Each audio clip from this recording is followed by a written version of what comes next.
ये जो नकली मैं, यही मेरी बीमारी है। ये जो नकली मैं है, यही मेरा रोग है, जो जन्म जन्म का रोग है, जो मुझे सत्य से दूर करता है। हम्म।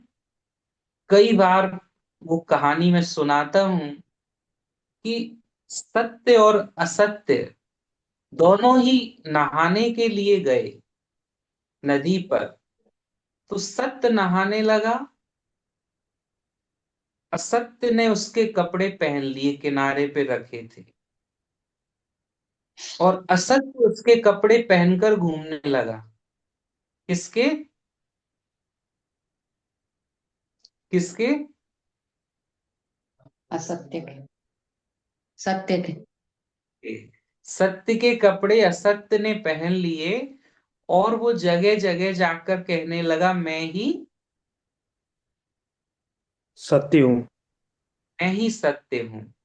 तो फिर क्या हुआ, लोगों ने उसको ही सत्य मानना शुरू कर दिया। लेकिन जब असली सत्य बाहर निकला तो उसके पास तो कपड़े ही नहीं नहीं थे। थे। वो था नग्न अवस्था में। तो जब भी वो किसी के सामने जाता था तो किसी पर वो सहन, नहीं होता था। हाँ, तो जो सत्य है वो नग्न है, इसीलिए लोग उसे पसंद नहीं करते हैं। हम्म। लेकिन असत्य जो है वो सत्य के कपड़े पहनकर मीठा बना हुआ है। हम्म। तो उसको सब सत्य समझ रहे हैं।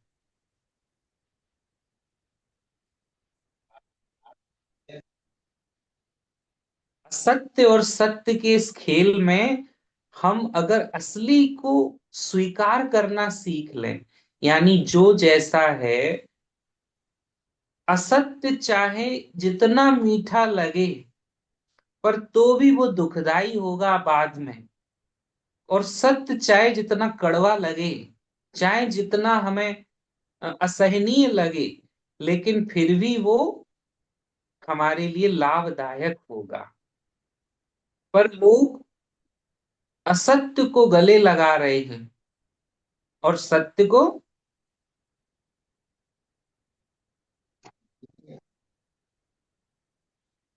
क्योंकि सत्य जो है वो नग्न है, उस असहनीय है।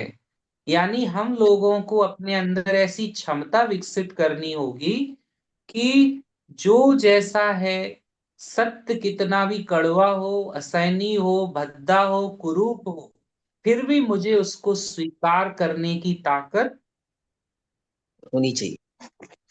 होनी चाहिए। आज बच्चे क्यों छिपाते हैं आपसे? क्योंकि वे जानते हैं अगर सच बता दिया तो ये फिर चार सुनाएंगे, इन पर सहन। क्योंकि सत्य को जो जैसा है उसे स्वीकार करने की हमारे पास ताकत ही नहीं है।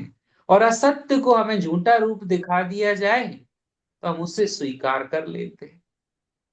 तो फिर लोग हमें झूठ ही दिखाते हैं, वो कभी अपना सत्य रूप हमारे सामने प्रस्तुत ही नहीं करते, क्योंकि वे जानते हैं सत्य हमें पसंद ही नहीं है। हमें ऐसा सत्य पसंद है जो बस ऊपर से सत्य लगे लेकिन अंदर वाले कुछ भी हो। हम्म। तो सच के कपड़े पहने हुए झूठ हमें उपलब्ध होता है, जो हमारे अहम को और बढ़ाता है। तो हम सत्य से अभी भी दूर हैं, अभी भी हम अहम में अटके हुए हैं। और अहम जो खुद ही दुखी रहता है वो दूसरों को सुख दे नहीं सकता। दे ही नहीं सकता। एक अहंकारी व्यक्ति वो खुद ही दुखी रहता है तो वो दूसरों को सुख कैसे दे पाएगा? जो दुखी होगा वो दुख ही दे पाएगा। अहंकार को पहले तो अच्छी तरह से समझना है, क्योंकि ये बहुत सूक्ष्म विकार है।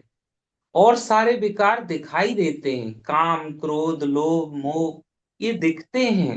लेकिन अहंकार इतना सूक्ष्म है कि ये दिखता नहीं है। सही है। इसको बिना ज्ञान के नहीं समझा जा सकता। और आपको एक और राज की बात बताएं, कि ये जो चारों विकार हैं, काम क्रोध लोभ मोह, ये चारों की उत्पत्ति अहम से ही होती है, मैंपन से ही होती है। मतलब अहंकार को बाद में रखा गया है, लेकिन ये है सबसे पहला विकार। मैंने बताया ना, जैसे ही आत्मा ने देह लिया, वहीं से देह के साथ जुड़ने से ही मैं की शुरुआत हो गई। इसे चारों विकार आते हैं। हाँ, फिर जैसे ही हमने खुद को देह माना, तो देह का ये मैंपन आया, भान आया, मैं ये हूं, काला हूं, गोरा हूं, भद्दा हूं, कुरूप हूं, ठाकुर हूं, बनिया हूं, पैसे वाला हूं, गरीब हूं। ये सब चीज नकली पहचाने किससे जुड़ी हैं? देह से। यस। तो हम अपने अपनी पहचान से डिस्कनेक्ट हो गए, हम अपने सत्य से दूर हो गए, और हम असत्य में जीने लगे। तो सत्य से कैसे जुड़ना है? ये देह को झूठा मानना है कि ये देह झूठी है, और ये देह की दुनिया भी झूठी है, जिसको वेदों में कहा गया है, ग्रंथों में कहा गया है कि ये जगत मिथ्या है। और बाबा भी रोज कितनी बुराई करते हैं मुरली में कि ये जो संसार है ये ऐसा है, ऐसा है, माया का है, कोई काम का नहीं। ये इसीलिए कहते हैं कि हमारी बुद्धि यहाँ से हटकर अपने हट जाए। सत्य में आ जाए, क्योंकि यहाँ जो कुछ दिख रहा है वो प्राकृतिक है, पांच तत्वों का है। प्रकृति के पांच तत्वों के अलावा यहाँ कुछ और नहीं है। हर जो चीज बनी है वो पांच तत्वों से ही बनी है। चित जल पावक गगन समीरा, पंच तत्व यह रचित शरीरा। और पंच तत्व ही बाहर हैं। केवल एक ही तत्व ऐसा है जो पंच तत्वों से नहीं बना है। वो कौन सा तत्व है? वो है आत्म तत्व। मैं आत्मा। आत्मा। हाँ, मैं आत्मा। भले मैंने प्रकृति का शरीर ले लिया है, पर मैं प्रकृति नहीं हूं। भले पांच तत्वों का शरीर लेके मैं चल रही हूं इस दुनिया में, पर जब मैं जाऊंगी, इस शरीर से निकलूंगी आत्मा, तो ये पांच तत्व का चोला प्रकृति को ही भेंट करके ही फिर मैं इससे मुक्त हो जाऊंगी। ये जो शरीर है ये प्राकृतिक है, और मैं आत्मा जो हूं वो छठे तत्व से आई हूं। छठा तत्व कहाँ है? ब्रह्म तत्व। ब्रह्म। कहाँ पर है? मतलब कहाँ पर है? परम धाम में। परम। हाँ, तो मैं आत्मा छठे तत्व की हूँ, और पंच भौतिक देह में हूँ, पांच तत्वों की शरीर में हूँ। तो जितना हम इस प्रकृति से खुद को न्यारा समझेंगे, न्यारा रहेंगे, देह से जितना खुद को अलग समझेंगे या शरीरी समझेंगे, उतना ही हम अहम से क्या होते जाएंगे? दूर होते जाएंगे। हाँ, क्योंकि अहम का मतलब है मैं खुद के साथ सब चीजों को जोड़ लेता हूं मानसिक रूप से। ये मेरा है, ये मेरा है, ये मेरा है। और जैसे वो सांप के साथ जितने बिंदु जुड़ते जाते हैं, वो सांप और बड़ा होता जाता है। ऐसे ही हमारा ईगो बड़ा होता जाता है, जितने बिंदु जुड़ते जाते हैं। ये भी मेरा, ये भी मेरा, मेरे चार मकान, मेरे चार बेटे, ये भी, ये भी, ये भी। और जैसे जैसे मेरा बढ़ रहा है, तो मैं भी और बढ़ता जा रहा है। हम्म? तो मैं को तोड़ने के लिए मेरा कुछ नहीं। ओम क्या? शांति। समय की सीमा को देखते हुए भैया से विनम्र निवेदन रहेगा कि समय की सीमा को देखें, हम पुनः एक बार इस के ऊपर टॉपिक रखेंगे और भैया को आमंत्रण करेंगे। अरे, मुझे तो टाइम पता ही नहीं चला, लगा 2 मिनट हुए हैं। क्योंकि ये बहुत जटिल टॉपिक है ना, अहंकार। ठीक है, हमें और आप सुनना लोग है इस। इस टॉपिक पे। हम्म? इस टॉपिक पे हमें और सुनना है। तो ऐसा करते हैं कि ये 40 मिनट पूरे होने के बाद हम दोबारा इसको कनेक्ट करेंगे, रिकनेक्ट करेंगे, तो आप सब दोबारा ज्वाइन कर लीजिएगा। एंड होने के बाद तुरंत ही। नहीं तो ऐसा करते हैं, जी भैया। आज का पूरा करते हैं, इसी टॉपिक को आगे कंटिन्यू करेंगे, हाँ, अगले सेशन में। ठीक है। और इस पे ठीक। आप सब चिंतन करना, और बस इतना ध्यान रखना, रोज सुबह उठ करके बाबा से यही कहना कि बाबा सब कुछ तेरा, मैं भी तेरा, हूँ, और मैं हूं नहीं, मैं एक अदृश्य शक्ति हूं, ये शरीर से बिल्कुल न्यारी, शरीर की दुनिया से बिल्कुल न्यारी, यहाँ कुछ भी मेरा नहीं है। यहाँ यही सत्य है, इस सत्य को हम जितना जल्दी स्वीकार कर लेंगे उतना हम सुखी हो जाएंगे। यहाँ कुछ भी मेरा नहीं है, मैं तो बस यहाँ खेलने आई थी, शरीर को लेकर अपना पार्ट बजाने आई थी। यहाँ कुछ भी मेरा नहीं है। जितना मैं मेरा मानता जाता हूँ उतना ही मैं दुख पाता हूँ। मेरे दुखों का कारण ये दो ही चीजें हैं, मैंपन और मेरापन। इस पे बहुत सारी मुरलियां बाबा ने चलाई हैं कि बच्चे मैंपन और मेरापन से मुक्त हो जाओ। इसका ही अर्थ है कि अहम से मुक्त हो जाओ। मैंपन माना अहंकार, और मेरापन माना जो अहंकार को ताकत देता है, जिसकी वजह से मैं खड़ा होता है। तो ये जो मैंपन है, ये हमारे हर कार्य में आता है, जो कि दुख देता है आत्मा को। तो हमें अपने सत्य से कनेक्ट होना है, अपने असली स्वरूप से कनेक्ट होना है। इसमें एक चीज और थी कि अहंकार और आत्मविश्वास, इन दोनों में क्या अंतर है।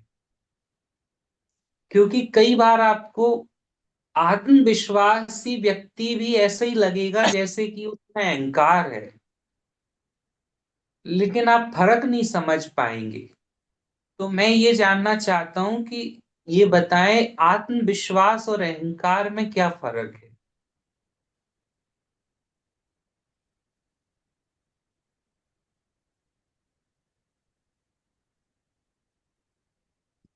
कोई बोलेगा।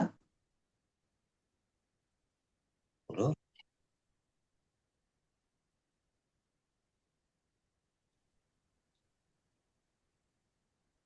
हाँ जी। आत्मविश्वास और अहंकार दोनों में क्या अंतर है।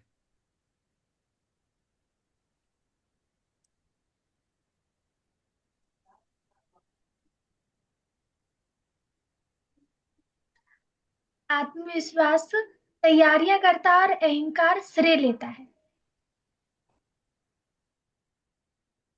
अहंकार श्रेय लेता है और आत्मविश्वास तैयारियां करता है, तैयारियां करता साधना करता है। है। उदाहरण से समझा सकते हैं।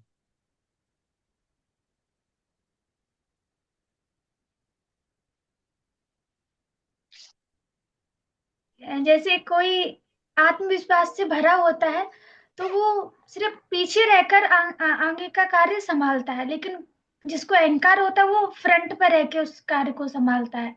तो दोनों में अंतर हो जाता है। हाँ, ये बाहरी स्वरूप है। आंतरिक स्वरूप इसका, जैसे जो अहंकार है, तो वो अहंकार वाला व्यक्ति क्या करेगा, वो अंदर से खाली होता है। अहंकार जो है ना, अंदर से खाली होता है। होता चना